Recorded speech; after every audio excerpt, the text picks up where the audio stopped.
નમસ્કાર. Gujarat blind YouTube channel પર હું વણઝારા પુષ્પક આપ સર્વનું હાર્દિક સ્વાગત કરું છું. મિત્રો, આપણે હિસ્ટ્રીના વિડીયો ઓલરેડી યુટ્યુબ ચેનલની ઉપર મારી જે બરાબર આમ કહેવાય ને કે જીભ તોતલાઈ ગઈ બરાબર, તો ઓલરેડી આપણે હિસ્ટ્રીના વિડીયોઝ અપલોડ કર્યા જ છે બરાબર.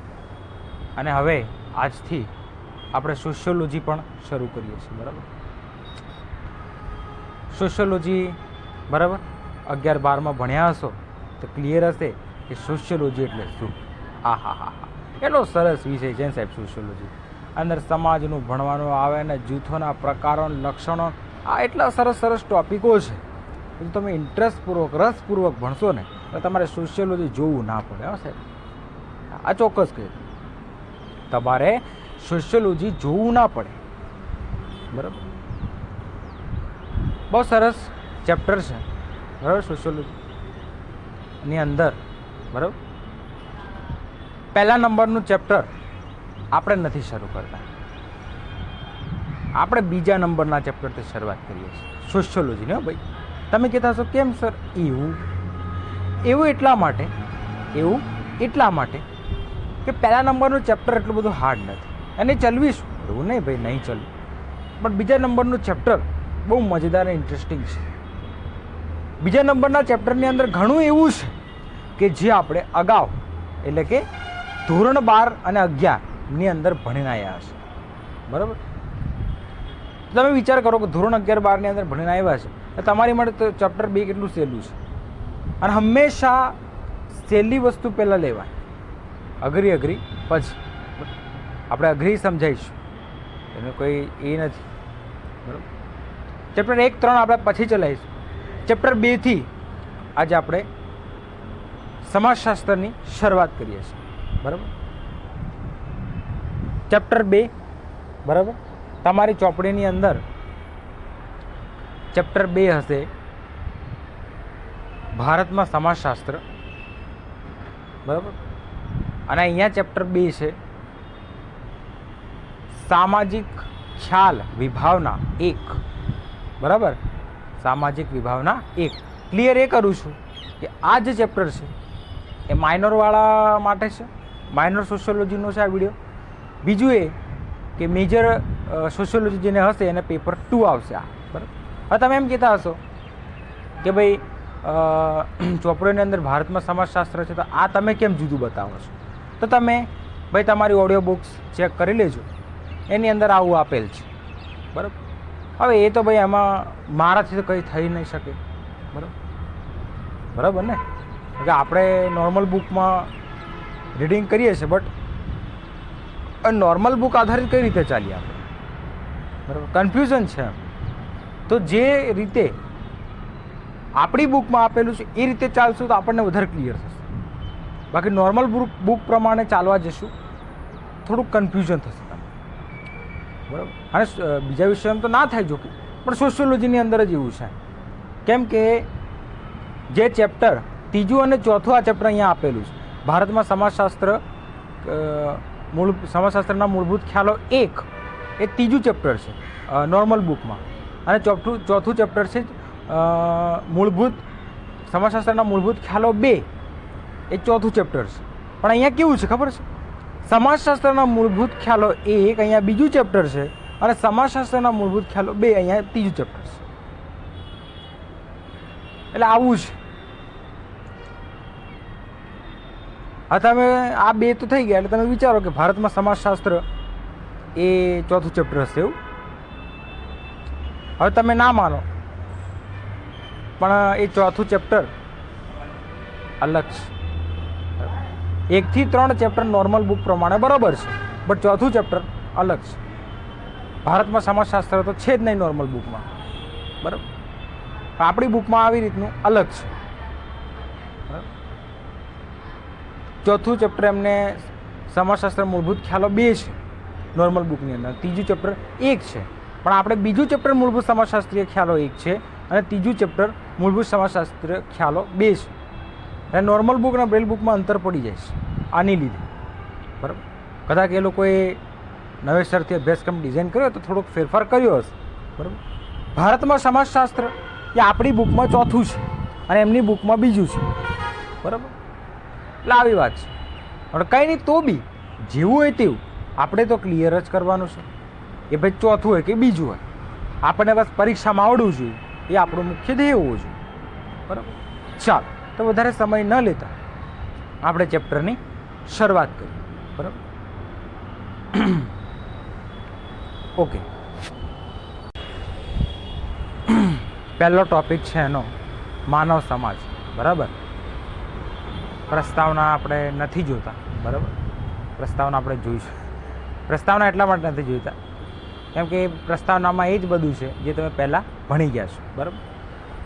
હવે અહીંયા શું કહે છે ખબર છે કે સમાજ એક પ્રકારનો, એક કક્ષાનો સમૂહ જીવન છે, બરાબર, જે પારસ્પરિક અને આંતરક્રિયાઓનો નિર્દેશ કરે છે. જે પારસ્પરિક ઘટનાઓ અને આંતરક્રિયાઓનો શું કરે છે? નિર્દેશ કરે છે. હવે અહીંયા ડેવિસ નોંધે છે કે, બરાબર, હવે ડેવિસ શું નોંધે છે? આપણને પ્રશ્ન થાય ને. ડેવિસ નોંધે છે કે ફક્ત માનવી જ સમાજ જીવન જીવે છે એવું નથી. ફક્ત ને ફક્ત માનવી સમાજ જીવન જીવે છે એવું નથી, પરંતુ કીડી, મધમાખી, ઉધઈ, વાનરો, કપી વાનરો, પશુ, પંખી, જીવ, જંતુ, આ અસંખ્ય પ્રકારના જીવોનું પણ એક સમાજ જીવન છે. એટલે તમે આવું ના કહી શકો કે ફક્ત ને ફક્ત માનવી સમાજ જીવન જીવે છે એવું કોણ નોંધે છે? ડેવિસ નોંધે છે. સાચી વાત છે ને? એવું તો નથી કે આપણો એકલાનો સમાજ જીવન છે, એવું કે પછી એવું છે કે માનવી લોકોનું સમાજ જીવન છે અને આ લોકોનું નથી? એવું નથી. અને એવું તમે કહી બી ના શકો કેમ કે ધોરણ 11-12ના તમે સમાજશાસ્ત્રના વિદ્યાર્થી રહી ચૂક્યા છો મિત્રો, બરાબર. આગળ જોઈએ આપણે. હવે મેકાઈવર અને પેજ એ પણ ભાઈ કંઈક નોંધતા જાય છે. હવે મેકાઈવર, પેજ, ડેવિસ, આ બધા નામો તમારી માટે કોઈ માટે નવા નથી. સોશિયોલોજીની અંદર બધાએ આ નામો સાંભળેલા જ છે. હા, કોઈ માટે નવા હોય તો પછી આપણે, બરાબર, એ નવા કોની માટે હોય કે જેને 11-12ની અંદર સમાજશાસ્ત્ર ન લીધું હોય. બાકી કોઈ માટે એ નામો નવા નથી, બરાબર. હવે મેકાઈવર અને પેજ શું કહે છે? ફક્ત માનવી સમાજ જીવન જીવે છે એવું નથી. એ તો સેમ જ છે ભાઈ, એ તો વાત સાચી છે. પણ વિવિધ પ્રાણી માત્રનું સમાજ જીવન હોય છે.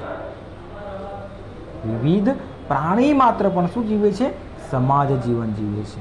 કીડી છે, ઉધઈ છે, મધમાખી છે, આ બધાની સમાજ વ્યવસ્થા એ ખૂબ જ જાણીતી છે, બરાબર ને? મધમાખીની સમાજ વ્યવસ્થા જાણીતી છે.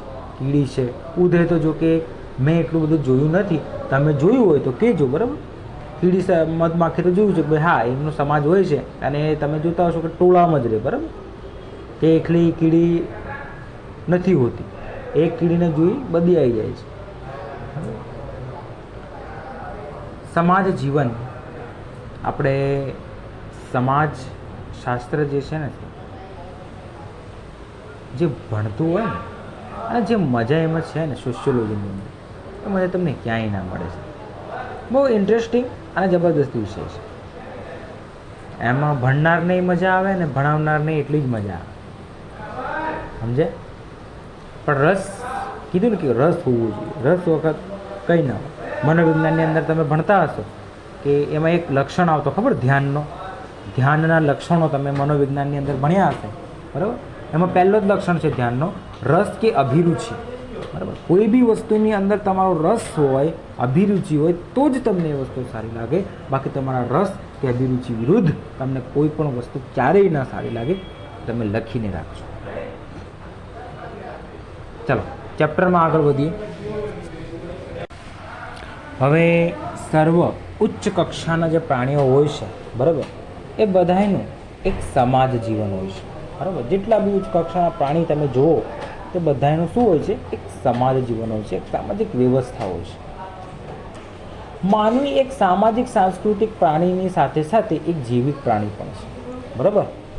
સાચી વાત છે ને કે માનવી સામાજિક પ્રાણી પણ છે, એની સંસ્કૃતિથી પણ પરિચિત છે અને સાથે સાથે જૈવિક પ્રાણી છે. બરાબર. જૈવિક એટલે કૃત્રિમ, કુદરતી. બરાબર. હવે એ જૈવિક સામાજિક સાંસ્કૃતિકની સાથે જૈવિક છે એટલે સ્વાભાવિક છે કે એની જૈવિક જરૂરિયાતો પણ વધુ છે. બરાબર. ભૂખ, તરસ, કામ, ઊંઘ, બરાબર, આ બધી એની જૈવિક જરૂરિયાતો છે. આ બધી એની કેવી જરૂરિયાતો છે? જૈવિક જરૂરિયાતો છે. અને આવી જૈવિક જરૂરિયાતો સંતોષવા માટે એ એકબીજા પર નિર્ભર હોય છે. હવે અહીંયા સાદા જીવોનું સમાજ જીવન અને જટિલ જીવોનો સમાજ જીવન, આ બે જે સમાજ જીવન છે એ સમાજ જીવનનો જો તમે તુલનાત્મક અભ્યાસ કરશો તો તમે સારી રીતે સમાજ જીવનને સમજી શકશો કે સમાજ જીવન શું છે. બરાબર. કરવો છે ને તુલનાત્મક અભ્યાસ? ચાલો તો તુલનાત્મક અભ્યાસ કરી લઈએ. આપણે ક્યાં ખોટ પડે છે. બરાબર. મારે બેકગ્રાઉન્ડની અંદર અવાજ આવતો હોય તો માફી ઈચ્છું છું. કાલથી એવા પ્રયત્નો થશે કે મારા બેકગ્રાઉન્ડની અંદર અવાજ ન આવે. બરાબર. ઓકે. હવે અહીંયા શું કહે છે ખબર છે? માનવીની ભૂખ, તરસ, કામ, આ બધું જ, બરાબર, માનવીની ભૂખ, તરસ, કામ, આ બધું સંતોષવાની રીત સંસ્કૃતિ દ્વારા નક્કી થાય છે. કોના દ્વારા નક્કી થાય છે? સંસ્કૃતિ દ્વારા. બરાબર. તમારે ભૂખ સંતોષવી હોય, તરસ, આ બધું તમારે સંતોષવું હોય ને, આ કોના દ્વારા નક્કી થાય છે? સંસ્કૃતિ દ્વારા નક્કી થાય છે. બરાબર. હવે અહીંયા એમ કહેવાય છે કે સાદા જીવોના સમાજશાસ્ત્ર અને જટિલ જીવોના સમાજશાસ્ત્ર, આ બંનેના તુલનાત્મક અભ્યાસ પરથી એમ જણાય છે કે માનવીની અંદર ઉત્ક્રાંતિક સાતત્યની સાથે સાથે જૈવિક સાતત્ય પણ રહેલું છે. બરાબર. અને ઉત્ક્રાંતિક સાતત્યના ક્રમમાં જે માનવી આવે છે એને મળતા જ એની સાથે નિકટતમનો સંબંધ ધરાવતા પ્રાણીઓ પણ જોવા મળે છે. માનવી જેવા જ પ્રાણીઓ જોવા મળે, જે પ્રાણીઓ માનવી જેવા જ હોય. બરાબર. એ શાની અંદર આવે? ઉત્ક્રાંતિકમાં આવે. બરાબર. પૂછાય કે માનવી જેવા જ દેખાતા પ્રાણીઓ કયા ક્રમમાં મળી આવે છે? ઉત્ક્રાંતિક ક્રમમાં મળી આવે છે. બરાબર. તો આજે વિડીયોને આટલે સુધી રાખીએ છીએ. બરાબર. બાકીનું આપણે કાલે લઈશું. બરાબર. આ વિડીયો કેવો લાગ્યો તો મને જણાવજો. બરાબર. મજા આવશે ચેપ્ટર, તમે ભણતા જશો. એમાં તમારા કોઈના સપોર્ટ ના હોય તો પછી ચેપ્ટર આપણે વિરામે મૂકી દઈશું, એટલે કોઈ વાંધો નથી. બરાબર. પણ ભાઈ તમારી લીધે થઈને હું વિરામ ના મૂકું એવી ચિંતા ના રાખતા. તમે નહીં તો આવતા સેમવાળા એમથી આવતા સેમવાળા કોક તો જોશે. બરાબર. તો આવી વાત છે. તો અત્યારે તો હું તમારા વચ્ચેથી વિદાય લઉં છું. જય હિન્દ, અસ્તુ, જય ભારત.